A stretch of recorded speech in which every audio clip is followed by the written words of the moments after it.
Hello and welcome all. We are moving into the 1970s. Yes, we are past World War II and moving forward. As you saw in the videos, that the documentary you watched and in the documents you've been reading, there's this huge post-war boom in the 1950s and 60s. But unfortunately, that comes a tumbling down in the 1970s. And it shows that the post-war boom, this kind of continual growing economy, certainly is not going to last forever. I want to focus on these changes and challenges for the US and Western Europe. So the story for the United States and for Western Europe is very similar right here. It's different for Eastern Europe, which is under the Soviet control. So just know that their story is a little bit different, as we'll see in a different video. So what happens? Why does everything come crashing on down? Well, first of all, one of the things that is happening is oil prices.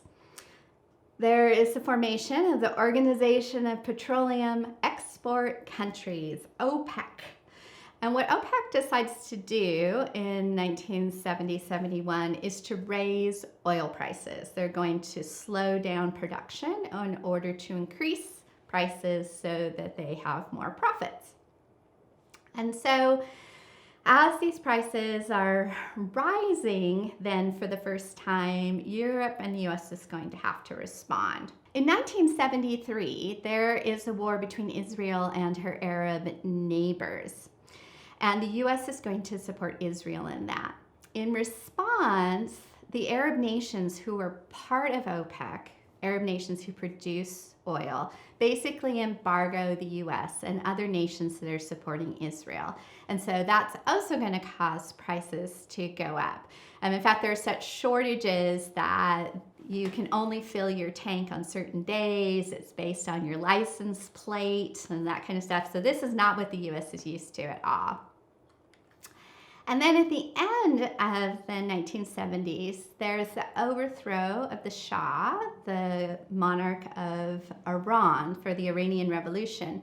And the concern there is that that will also disrupt production. Iran is a major oil producer, and so that's a third hit to oil prices. And so basically, we're going to see this just shoot up. So here I have some figures for you to kind of see. Again, I'm not going to test you specifically on these numbers. So in 1971 then, oil was $3.60 a barrel, which today is about a little over $23. However, by 1980, oil is $37.42 a barrel, which is $119 today. Can you see that? You just imagine how much more it's going to take to fill your tank with gas, let alone all that it costs in terms of shipping goods and trucks and airplanes and everything else that is happening. So for Western Europe and the US, nations that are importing oil, this is a major hit to their economies. Now, there are some responses that are kind of used in both the US and in Europe. So there is a major push on public transport. Now that's a little bit more successful in Western Europe than in the US, but even in the US, we're starting to try to use more of that as well. We get the popularity of imported cars because most imported cars had much better gas mileage. Because even while gas prices were low, in many European countries, taxes had been high on the oil. So gas prices were already starting at a higher amount per gallon for the consumer. And so their cars just were much more fuel efficient. While in the US, we're like, hey, bigger the better.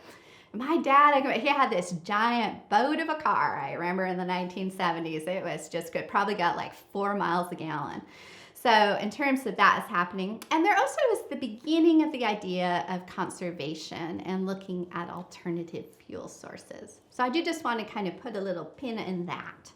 So the other thing that is happening for the United States, it's also going to affect Europe, is the issue of imports and exports. Now, the US dollar is very strong through the 1950s and 60s, but we're still the world's kind of major exporter of consumer goods through a whole part of that. But in 1971, the US begins to import more than we export. Now, we are totally used to that nowadays. Of course we do. We always have a trade imbalance. It's just the way life is. But that was pretty shocking in 1971 for the U.S. to have that trade imbalance. And so what the U.S. government decides to do is devalue the dollar in the hope that then U.S. goods abroad would be cheaper and that would switch back. So in 1971, the U.S. government devalues the dollar by 8.5%. And then they follow in 73 with another devaluing of 10%.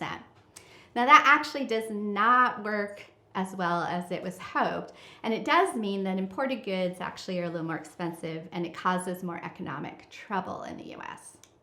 Another big issue is changes to manufacturing. Now in the 1950s and 60s, the US, as I mentioned, was producing a lot of consumer goods. And Western Europe also had lots of factories as well. And those were good paying union jobs. So you could really be paid well to work in a factory that was producing TVs or cars and different types of things. But for the first time, you're beginning to see new manufacturing centers in countries like Taiwan or South Korea or Japan. Now, the issue there is that those countries are building new factories that are much more efficient, much more mechanized than maybe a factory that had been built in the 30s in the US and needs to be upgraded a bit. And on top of that, these are not union countries. These are not countries where you have unions that have driven up and have called on the rights of workers to have good incomes. So that means these new factories in countries such as Japan can produce goods more quickly and much, much more cheaply. And so we're going to begin to see manufacturing move abroad. This is both in Western Europe and in the United States that this is going to happen. So as companies move overseas, that of course is going to mean that manufacturing jobs disappear in the United States. We all know that there are not a lot of products actually produced in the United States, especially when it comes to consumer goods. Another major problem is just that increasing mechanization. So even if you have, let's say, you're in Detroit and you work in a factory that makes Ford trucks, the problem is that you're beginning to see more and more mechanization happen, and this will roll into, of course, that just picks up eventually after the 70s to have all the robots and all that. And so even for factories that remain open, they don't need as much of a workforce. So manufacturing jobs will just go away, or you'll see all these layoffs, but the factory may be still producing the same number of trucks. So this is a huge problem. I mean, how are you going to provide the low-cost consumer goods that people are demanding and have high-paying jobs? And that just isn't going to be possible. And this is where this shift is happening then away. So one big thing is just these increasing oil prices. That means that cost of production in the US and transport and everything is just more expensive than it's been. And now a lot of jobs are going overseas. And even the jobs that don't go overseas, you just don't need as many people in those jobs. So this is really going to lead to a major crisis. So as there are less and less jobs in Western Europe and the United States, then you have less tax revenue, right? You don't have people who are the income taxes and things are going to go down. But as you have losses of jobs, you need more money for the social services, right? Unemployment benefits, to be able to do job retraining, to help people who might lose their homes, all that kind of Social Security, Medicare, Medicaid, all that, those welfare programs that we've talked about that exist in Europe and also aspects of it in the US. This is a real crisis because at the exact point in time as you're losing these jobs, you're having less tax revenue is when you need more revenue to support these workers. And so this huge question happens about whether the welfare programs can continue, or do they need to be abandoned in order to lower production costs, in order to lower taxes so that goods could be produced more cheaply. But that's not going to deal with the problem that there just needs to be less workers. Because no matter how much you lower the production costs in the States and in Western Europe, there's an expectation of salaries and benefits. And that those are not there in the 70s, 80s, 90s, of course, in other countries abroad, as they are catching up with this kind of thing. Now, all of this is going to lead to one more economic hullabaloo problem, and that is stagflation, which actually economically was not supposed to happen according to the experts. This is high unemployment with low economic growth and high inflation. So basically your economy is stagnant or collapsing and you have high inflation. Those two things are not supposed to go together. And so there's this economic crisis of how to get out of this. And basically, nobody really knows. So I'm going to give you some statistics here to just show the situation in 1980 after this period of transition away from the glory years of the 1950s and 60s. So in Britain, inflation is running 18% a year in 1980. Can I just say you don't want that? Okay, in Italy, inflation is at 24%. You don't want that. And the US, woohoo, inflation is only 12%. You don't ever want inflation at 12% either. Okay, so all of the attempts to fix the problems during the 70s, this is where we're at. It's not good. On top of that, there are very high interest rates. So I'm going to give the US. So in 1980, if you were a really good customer with a really good credit score, then you could maybe get a loan at 18%.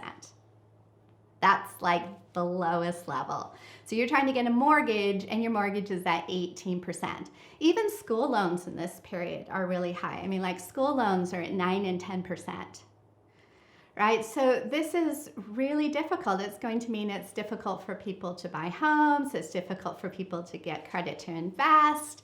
It's just crazy is what's happening. And so really the challenge, what people are looking for in Western Europe and in the US in 1980 is someone who can figure out how to get out of this mess. And in general, the political parties that are in power in the mid to late 70s are all going to fall from power in the early 80s.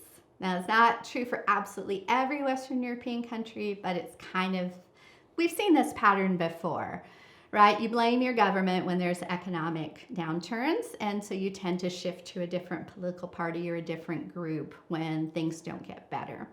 So this is really the crisis. Some of this we're still dealing with. Obviously, high interest rates have gone down. Thankfully, mortgages are not running at 18% nowadays.